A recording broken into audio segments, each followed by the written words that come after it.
Welcome to Stand Up for Doctors. I'm your host, Kim Downey. Thank you very much for joining us. This channel is dedicated to amplifying the voices of doctors, other healthcare professionals, and patients as they share their unique struggles, triumphs, and passions. My mission is to build connection and create advocacy for healthy doctors, driving positive change that benefits both doctors and patients. This is a space for everyone who cares about the future of healthcare. If you appreciate this content, please like and subscribe now. It really helps the episodes reach our target audience. And I would like to welcome Dr. Adrienne Towsen and Dr. Renee Genova. Thanks for joining us today, Adrienne and Renee. You're welcome. Thanks for having us. My pleasure to be here. Thank you. Okay, great. And I'm so excited to have you both. And by way of a very brief introduction, Dr. Adrienne Towsen is an orthopedic surgeon and ballroom dancer extraordinaire. Thank you. You're welcome. And Dr. Renee Genova is the medical director of orthopedic trauma surgery. And today we'll be talking about how Adrienne and Renee have each overcome a lot. And they're part of a growing group of orthopods who met through LinkedIn and want to make a difference in healthcare. And I genuinely want to hear all about it. And that's why we're here today. So I always ask our guests what you'd most like our audience to know about you. Adrienne, would you like to go first? Sure. So as you mentioned, I'm an orthopedic surgeon. I am presently, as of 2 days, unemployed. So it's a very interesting little twist in my career that I probably didn't expect, and we can go into that a little bit more as to the reasons why. But after being at a group for 19 years, I made the difficult decision to leave, and there's a lot behind that, but I look forward to what I can create in the future. I'm a single mom. I have two grown daughters. They're in their early 20s, and so neither one of them went into medicine, and I think I might have talked them out of it if they wanted to, which is a little bit sad. And then, as you mentioned, my passion, my hobby is ballroom dancing, and I've been doing that for 7 years, and it really has been my outlet and very helpful for me as I navigated some of the difficulties through my career over these past several years. And super excited to be here with my ortho sister, Renee. And we are part of a growing tribe, as you mentioned, of orthopedic surgeons and some other advocates who really are passionate about making a change. We know this healthcare system needs a lot of change, and we're trying to do our part. Well, thank you. And I was honored to meet you back when we went Yes. to visit Longwood Gardens with a couple of my friends. And that's how we found out all about your ballroom dancing. And that was a really fun conversation. Thanks. And Renee, what would you like us to know about you? I got into orthopedic surgery by way of being an orthopedic trauma sales rep. So I was kind of a atypical pathway career change that I just had a passion for the ortho trauma and just wanted to be on the other side of the operating room table, and had some, good opportunities early on in medical school, and had a couple different jobs in academic medicine. And then I'm currently in my first job where I've been just a community center, not just, but it's a non-academic position, which is different. As I was just trying to find a good fit for me to be able to do what I love, and keep the passion that I had that got me into this. Which can be sometimes difficult, and have had such an amazing connection with, I haven't personally physically met Adrienne. We've talked, we've texted. It's been such a great connection because we have this, commonality, which is a negative thing, but we have found kind of this group of people that share it. So I think that gives us a sense of positivity and some optimism, because there are a ton of us that still have that passion that we started off with and want to make the changes. Well, thank you so much, because that's what I want to offer as a message of hope, because we need doctors, so we need to make it sustainable. So that's why we're here. So, Adrienne, if you'd like to share a powerful story, what is your why? And if the sharing about the t-shirts fits into that, you can go ahead. Sure. So the t-shirts probably is a little bit of a separate issue, or a separate, not issue, a separate like special story that we can certainly share. I think that my why is having been now having become a sort of more senior person. I've been in practice total for 21 years and really seen the changes that have happened in healthcare, and very little of them, if any, are for the better. I've seen it affect not only physicians, I've seen it affect all types of people in healthcare, and certainly our patients. And so I think my specific story is I've just been through a variety of types of changes in my practice and watched it go from an independent private practice to something that was more of a super group to then something that was private equity owned. And it was a transition that was very difficult to watch and be a part of. So I, saw a bunch of great orthopedic surgeons who just were, in love with their work, loved the community that they've been in, really get beat down over time and start to, really feel burnout, not only of just the entire system around us, but our specific situation with being controlled by someone or an entity that we see did not care at all, really, about the patients and about what we were doing to give quality care, but just cared about the bottom line. And, the phrase that we hear all the time, profits over patients, like I was sort of living it. We were trying our best not to live it. We were trying our best to continue to give care the way we had always wanted to give care, not let the quality disappear. And despite our best efforts, I think it still did a little bit. We were at the mercy of schedule templates and things like that just made us kind of, it became more of like just volume based, and that the only answer to any issue we were having was you have to work harder, you have to see more patients. And so my why is, it brought me to a point of, after 19 years, resigning from my practice and a job that I absolutely loved for many of those years, maybe not all, but many of them. And I need to find a way. I've promised countless number of patients that I would be back, as I've had very frank discussions with them over the past few months once I knew I was leaving. And it broke my heart. And so despite everything that I went through, I want to come back in some way. And I want it to be better, so that my passion really also got geared toward, whatever I could do to help healthcare reform efforts against me. My personal, like vendetta, if you want to call it that, is against private equity. But just in general, we know that there's lots of problems that we need to fix. And my outlet became LinkedIn, and then it allowed me to, I had no idea that it was such a great platform to find so many like-minded people. And so, Renee is, of course, one of them who I found. And like she mentioned, we've not actually been physically together yet, and I can't wait for that day. But we've been on the phone. We've communicated a bunch, and then we have this growing group of orthopedic surgeons and around us, one of whom is Cody Grammer, and that's where these shirts came from. So he's an orthopedic surgeon in Arkansas who had a little bit of a separate why for these shirts, but then when we all met at different times, he thought it would be a good option for our cause here. So here we are with our Osteophyte Club shirts, and I'll take it, leave it at that. Okay, well, thank you. And yes, it shouldn't be like this at all. But thank you for honoring, what you needed to do for yourself, and that your top priority is to provide the best care for patients. And I know that you'll find a way to do that. And Renee, do you have a powerful story that you'd like to share, and what is your why? The big turning point for me when I changed my career was in the middle of a case where it was a polytrauma patient, hang glider, who just dusted his elbow, and multiple bones had to be fixed. And I just was kind of enamored with the idea of it, and helping people get from broken to kind of fixed, and in that simplistic way. And I thought that's how I wanted to be, a kind of a simplistic person, and just kind of wanted, to be a little bit of the joke and the cliches of it's like bone broken, fix it. I like using my hands. And then I found out that I kind of care much more about just that, and just found myself really wanting to make patients just better overall. And just because you fix the bone doesn't mean that you fixed them. It's a huge component of it, but patients need to figure out they need to know what they're going to be doing if they're not able to work, and there's lots of things that they need to navigate that we can help as doctors, and even as surgeons, to help them do that. And they put their trust in us to literally cut on them when they're at the most vulnerable moment. And I just have found myself very passionate about helping people, which was more than I don't know, expected for some reason, but it just really brought out a passion in me to take care of people that need it. And then to be a part of a system that I thought was going to help me do that. And then initially academically to help, train future, people that want to do the same thing. and was just, met with a couple of different things in a different realms, but I think in a similar fashion as Adrienne's talking about, just these different things that are coming and just trying to prevent you from doing what you've always wanted to do and what you thought the system should literally enable you and support you to do.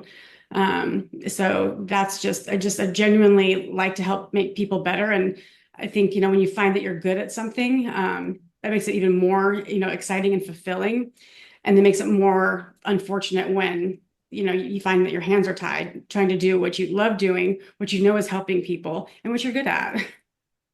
Right. I know it's incredibly frustrating, and you probably don't know very much about me, but I've had cancer 3 times in the last few years and 5 surgeries. So I appreciate everything that you're saying, and that just fills my heart. And thank you for caring. Because my doctors, I wouldn't trade them for $1 million, and they care too. And that's my passion as well, as to help you help us. Yeah. So, and as a physical therapist, I fully appreciate Right. it. I've observed surgeries, and I can fully appreciate everything that you do.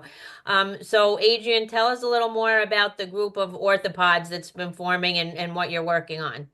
Yeah, so I think we're probably still not maybe perfectly aligned with all of our like action items, but we just started like kind of coming together. I almost want to say randomly, but not really because we all had the same mindset. So as I personally started to become more active on LinkedIn about like 9 months ago, I started to like have, engage with other docs, including Ryan Molly, Chris McClellan. Those are a couple that were kind of early in, kind of creating this group, and we started there were many commonalities with some posting on some of the issues that we were facing, and then it kind of just grew from there to a point where we did have an in-person get together back in January with about 6 of us, and just it was just over dinner, and it was really kind of a brainstorming session to just kind of see, we know that we all want to take action and we want this to change, but then we kind of still stumble a little bit over exactly how to do it. I think we left that first dinner that we had, first and only so far, because everybody also is so busy and scattered, which is cool because we're all over the country, and we still have the same issues. They might be a little different regionally, but we're all facing the same things. So we keep in touch by and large, like through LinkedIn and seeing each other's, what we each other are posting. And we have, kind of again grown this group a bit. We do want to become a little bit more, my phone's ringing, sorry, a little bit more unified with an action plan. So like Ryan Molly's a word for 2025 was action. And we felt like, yeah, we felt like we needed to have a true purpose, a true call to action, and we kind of feel like educating the public and educating our patients is the biggest one of the biggest things. So certainly strengthen numbers and growing our group, and of course because we're orthopods, we tend to attract each other, I guess, and so we are all pretty passionate about this. But we really do feel like we need to figure out how to best educate our patients and the public at scale, because we really do feel like they're our best allies in this. Just as you said, I mean, and as I actually found over these past few months, speaking with all of my patients very frankly about why I was leaving and seeing the despair on their faces, some of them, maybe not all, but like that they just, what are we going to do without you? And then that would often be followed up by, I'm losing all my good doctors, because it wasn't only me leaving, and people are really worried and scared about it. And, when we hear things like what you're saying, and thank you so much for all that you do about like, I wouldn't give up my doctors for $1 million. Like we are there, as Renee said, to help people. We trained for years to do this. And, I think the patients are super frustrated right now, and I think the what we really need to do, and I know it's happening, and Todd Otten's documentary and all these things that are on the way in your books, and but we need to educate the patients. And so I think it's exposure, it's not being afraid to say what's bad and what's going on. I've been, I was a little scared at first for some of the stuff that I was trying to expose, but if nobody does it, then nothing's going to change. So I think it's exposure, and I think it's of the wrongs, if you will. And Ryan's on a big, a big posting, whatever stint, whatever with that right now, and Chris a little bit too. All of us do, and that's one way. But I think we also feel like we need to figure out a more scalable way and a bigger way to get the information to our patients. I will fully agree with all of that. And actually, Ryan is going to have me on his podcast next week. Oh, And perfect. yeah, it also, my word of the year was action for a few days, and then I changed it to impact. Yeah. So I'll have to tell him. So I'm fully aligned with everything that you want to do, and I agree with what you're saying. Renee, what would you like to add? I yeah, fully support all of that. I think that the voice I've learned also has been that's what's so important. And the system is built for, a couple of groups, patients, doctors. The one component that we don't need are the components that are like ruling the whole system. And so it's can be very frustrating. And they're the ones that they're not impacted by the negativity. And I don't know, I was really interested in health policy when I was a resident and we did some research on it. And I can't help but kind of compare when we had a lot of trauma centers closing in kind of rural areas. And there was a very clear pattern. We had this initial kind of trauma centers, coming up, and this was new in the 80s, and federal funding to appropriately help patients get people the care they needed. And then things started changing with insurances and HMOs became a thing. And they correlated that the closures of these rural hospitals and these, certain centers, the significant correlation was they had higher percentages of these HMOs, which are controlling, entities of insurance companies. Private equity places they're closing their doors. I mean, patients are losing their care. Doctors, nurses, everyone that works in the hospital are losing. So there's, the private equity thing is very quickly showing itself to be just as bad as a different type of controlling, like, healthcare insurance company. So we know how things can go south, and they're already proving that this is going in the wrong direction. It's very obvious to us. And I just think, voicing it is helpful because it's not good for patients either. And they know it, not everyone knows it now, clearly. But some patients, they're experiencing this, they're experiencing delays, they're experiencing blocks to their care. I mean, even with things like, cancer, but even also trauma, or other orthopedic surgery, like literally everything. And so I think that it's just, if we have a unified voice, and start there, I hope that it theoretically shouldn't be too hard, but I mean, it is because we're in the system that's been so ingrained and everyone's just kind of so used to just going with it. I mean, it's not going to be easy.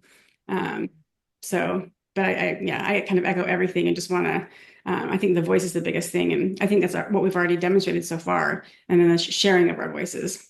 Right. Well, thank you. And that's what I'm trying to do with this YouTube channel is, You're raise amazing the for doing that. You're I mean, welcome. I just wonder sometimes, like, why are some of these people so interested in helping the doctors, right? And then I just kind of thought about it a little more, and just because it's helping everybody, like everyone's just trying to help each other, and it's great and helpful to have, the non-doctors, help us, give us our voice. And I do think, yeah, what you're doing is amazing. Well, thank you very much. And I do it from the time I wake up till the time I go to bed, and I'm not really exaggerating. I'm just very passionate about it. And so through the YouTube channel, I'm trying to elevate the patient voice, the physician voices, and I've had all doctors on talking about all kinds of things. And then it's so I say every time a doctor shares their story, another doctor feels less alone. So there's other doctors out there obviously experiencing similar frustrations, and as you begin to find a way forward, they can follow you, and they can find out, okay, what are we doing that's working? What are other people doing that's working? And then it's not solely a physician audience. So that's the other part, is to educate patients and educate the public so they understand the struggles. And also, we all need to raise our voices, because if some of it is going to be policy changes and things at the voting booth, there's like 1 million doctors in America. So if they're the only ones that show up at the voting booth, we're in trouble, right? So everybody needs to care. So that's why this is important. And everyone is a patient. Doctors are patients too. And I've had doctors say to me that they worry what's going to happen when they're old. So all of this work is so important.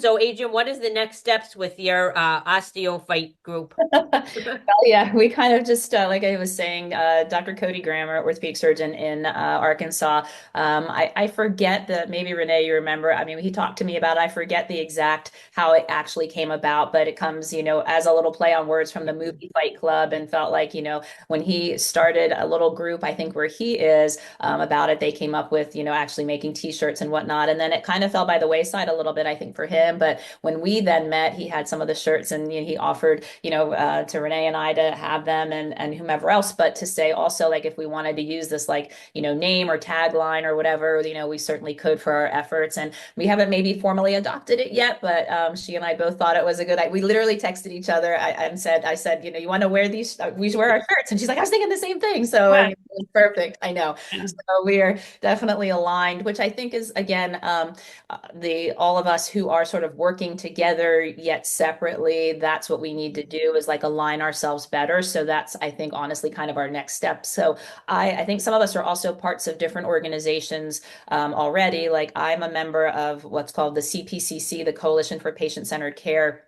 That was started by Glenn Sumner as sort of a little bit of kind of a spinoff of the Ortho Forum. And it was started about 2 years ago, and I became part of it last October, which is specifically in support of independent physicians against, and like, fighting against private equity and private practice. So that's kind of how I got involved. But I think, I have then met so many other people who are then in different organizations as well, including like the Association for Independent Medicine, even like our bigger like specialty societies, are the American Academy of Orthopedic Surgeons, even the AMA. They all have groups or councils for advocacy and whatnot. And I think it's a big, it's big work to bring it all together. But I do think trying to unify these forces is super important. So I think we probably just need to get a little bit more organized ourselves. And there's probably a group of, like, I don't know, Renee, what do you say, 10, 12 of us that kind of go, shoot ideas back and forth and are kind of in contact on a somewhat regular basis. And I think we just need to get a bit more organized and then join together with those that are already organized.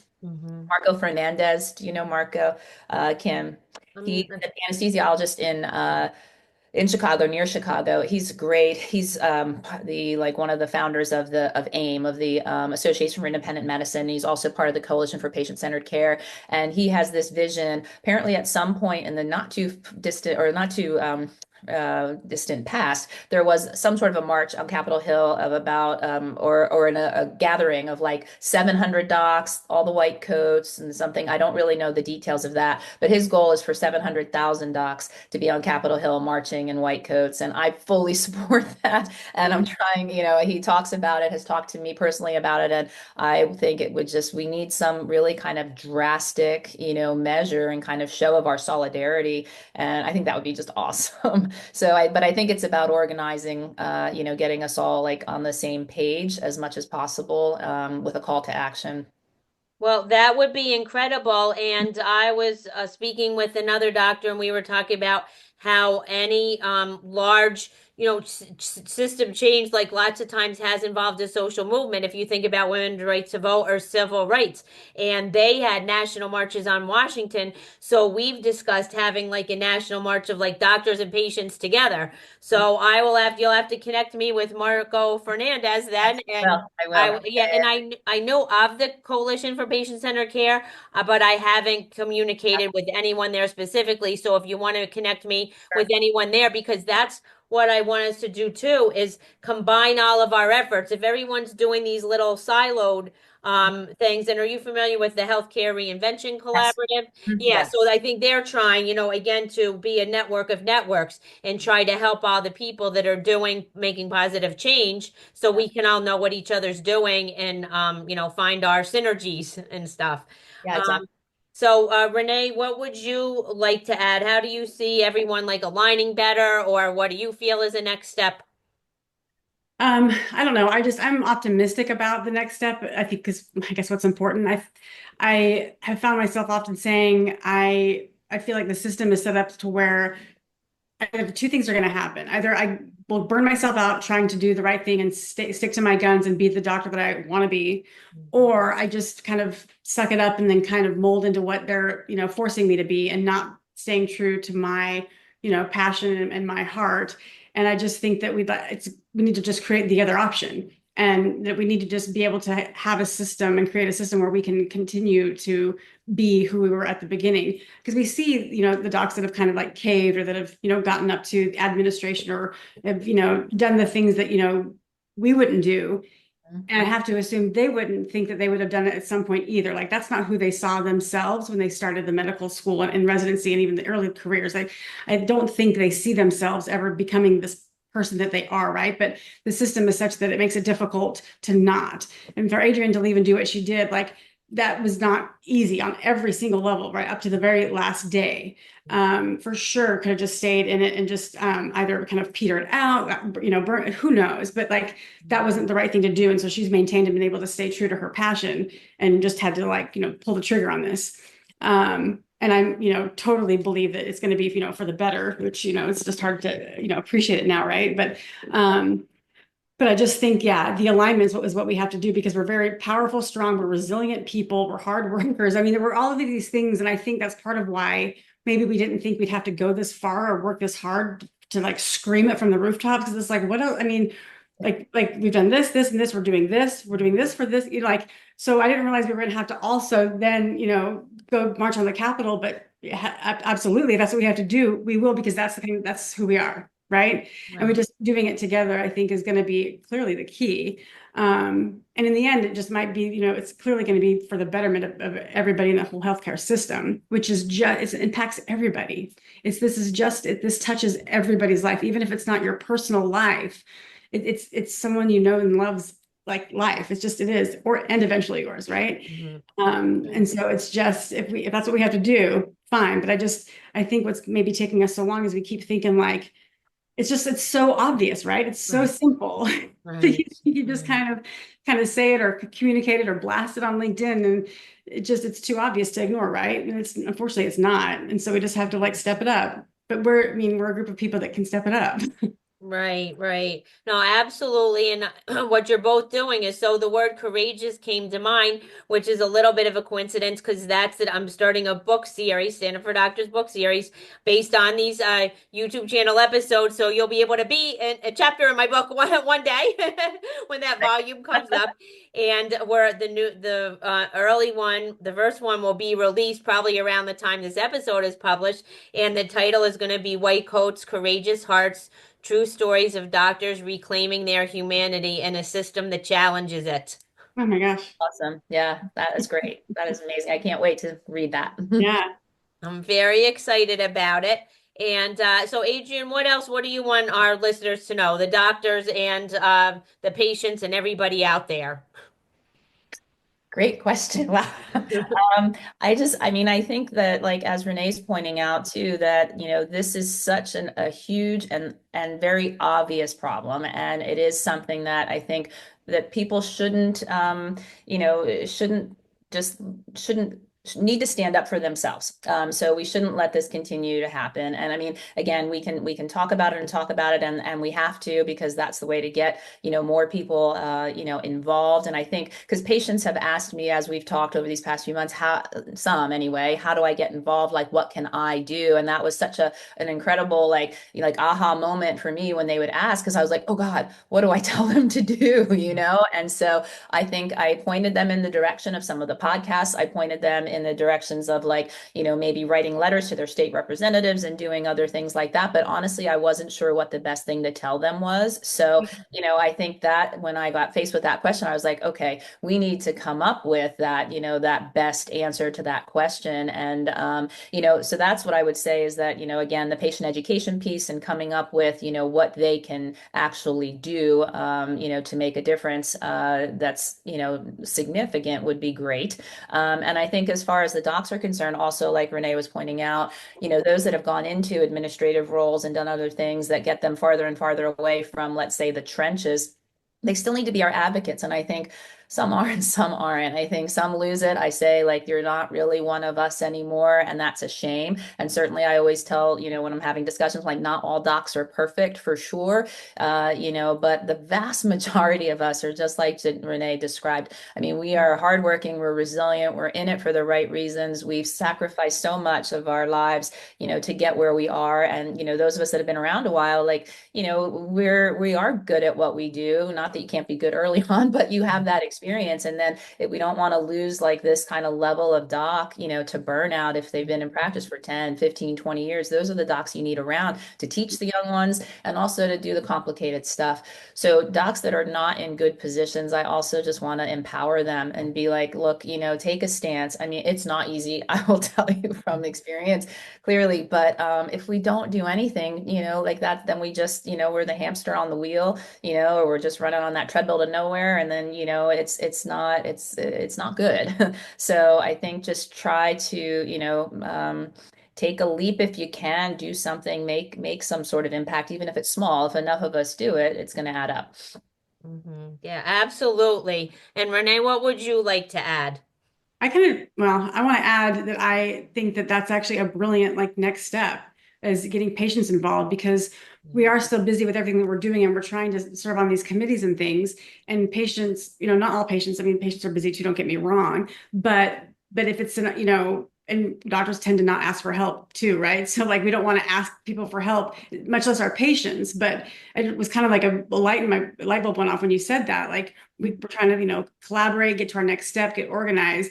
What is the next step? Geez, and what if it's, to get the patients involved and ask for help, and, create some sort of easy resource that is, writing a letter to, even that sounds daunting to me, but, if I had something quick and a patient had something quick to kind of, do whatever that is, that's something that would be up for discussion. But what if that's the next step? That's just, that's a ton of potential voices that we would immediately, have in our on our side, on our team.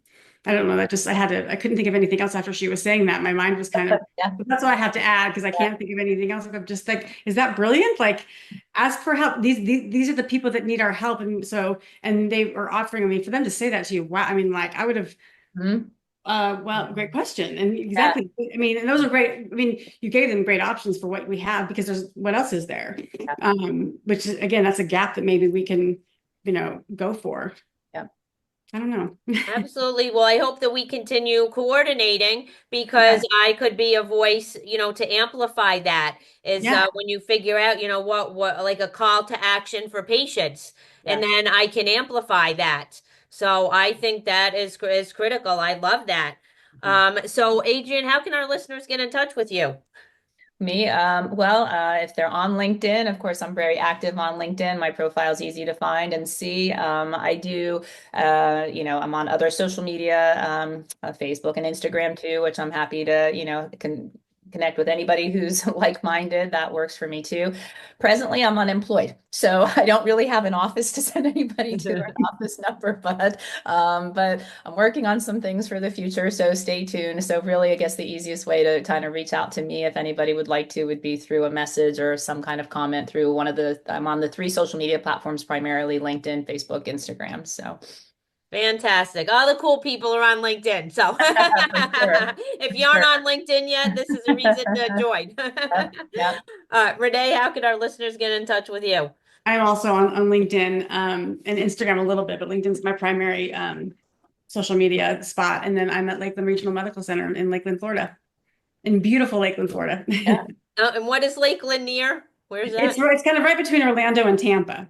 Oh, okay. I just spent a couple weeks in Florida, so not quite there, but I like to visit Florida. When we left here in Connecticut, it was in the 30s. Right, so to then land and have sunshine and palm trees and 80-degree weather, I'll take it. Me too. Yeah. I'm located outside of Philadelphia too. I guess I didn't mention that before, but so I had been working, and I do live in Westchester, Pennsylvania, which is about 30 to 40 minutes outside of Philly, and really nice area. But I'm going to make my way down to Florida sometime, hopefully. Okay. Yeah, well, that sounds fantastic. So thanks again for being my guest today. I can't wait to share this episode with everyone. Thank you so much for the invite. Thanks. Okay, you're very welcome. And in closing, to move the needle in healthcare, we all need to raise our voices, and we all need to care about each other. We already know that doctors need to care about patients. Patients need to care about doctors too. So stand up, doctors, and let's stand up for doctors. Yes. Stand up.